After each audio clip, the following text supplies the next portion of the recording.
everybody, I'm Dylan from Get Fish Now again, as you may already know.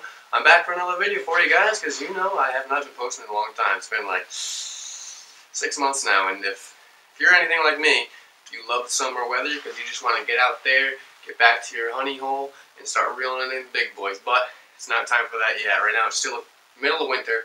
I mean, it's got like maybe a month or two before the ice starts melting, then you can get out there. But the weather is still freezing, the water's still cold, the bass are still lethargic, and you got to know what you're doing if you want to actually catch stuff. So I'm here to tell you exactly how to do it. Alright, so this video has been taking me way longer than it should to make because I've had some technical difficulties, but hopefully this works out good and there's no problems. My boiler, I'm in my basement, it's been going off like crazy. I mean, when that thing goes off, it's like a scene of a World War II bombs going off and airplanes coming in hot and all this crazy stuff. So I'm going to try to make this quick before it kicks back on, because once it's on, it is not going off. So, tips on how to catch fish in cold water. First off, how to find them. So, if you were a fish and you were in the water, you probably wouldn't want to be as cold as the water was. So, what you're going to do is you're going to swim all the way down to the very deepest pools of the pond or lake. I mean, this doesn't really apply to rivers because that's a whole nother story, but in ponds and lakes, they're going to be at the very bottom because that's where all the heat is going to be collected. And that's if you don't have like a lot of structure underwater. They're just going to be in the deepest spot. I mean, if you have like some rocks or some things, like a big pile of them, or like some dockage going out, they might be under there because A, that's going to be trapping heat in one area and it's going to be nice for them. B, there's going to be a bunch of bait fish for them to eat and such, so that's where they're going to be chilling out so they don't die. So next is some lures that I personally like to use. I mean, disclaimer, I like to talk from experience. I don't really know what I'm saying, but this is what I've learned over the years of me fishing. So, my first thing I like to throw out in cold water is the jig. Now, there's a couple of reasons why I like this. That's because it's slow moving, and bass just typically like them year round, so it's something good to throw when I first get out there and test the waters and see what's going on. Now, you want to use lures, this is for all three of the types I have here, that are very naturally colored, because during the wintertime what happens is the frigidness of the water, it kind of messes with their coloring. It makes them a little more white, makes them a little more ugly looking.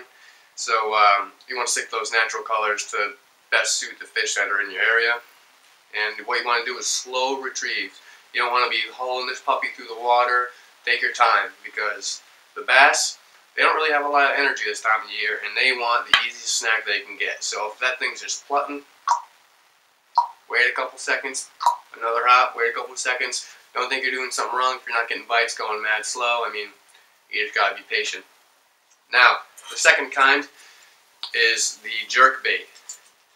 If I was going to use a jerk bait, I would make sure it's a suspending. This happens to be Rapala. I have two types here.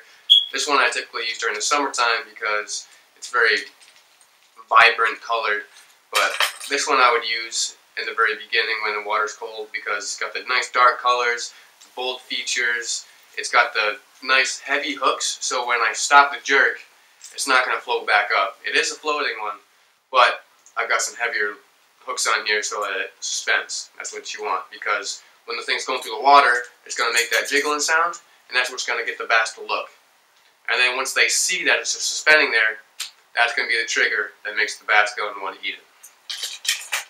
Now lastly, like I said before, they're going to want to be in the deep areas, the deep pools, your cutouts in the lakes, warm areas where there's bait fish and all that such. So, in order to get down there, if you're in a real deep lake, I mean, around here in Connecticut, we're talking like Wassip, Long Pond, I don't know if you guys know what that is, but for those have some deeper waters, you want to get a deep diving lip bait. This is the Kevin Van Dam Sexy Shad. It's the biggest one they come in. I just use this because maybe you'll be able to see it a little easier through the camera. But with the deep lip, it'll dive fast and it'll get down to where the bass are quicker.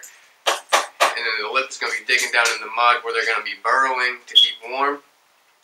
It's going to cause a little disturbance, and then you can give it a little pause, make sure it's suspending. If it floats up too quick, the bass will just say, nah, man, I don't really want that right now, and they'll move on. But if it's in their vicinity, they're going to see it, they're going to want to eat it, and then you're going to have a good day out in the water. So that pretty much wraps up my quick little summary of how to catch fast in the wintertime. So if you have any questions, leave them down in the comments below. Give me a thumbs up, subscribe. Well, you don't have to subscribe. I'm not holding a knife to your throat or nothing, but helps out. I like to know what you guys want to do. And just as a little secret, me and my buddy Dean, we got a big project coming up for you guys, so stay tuned.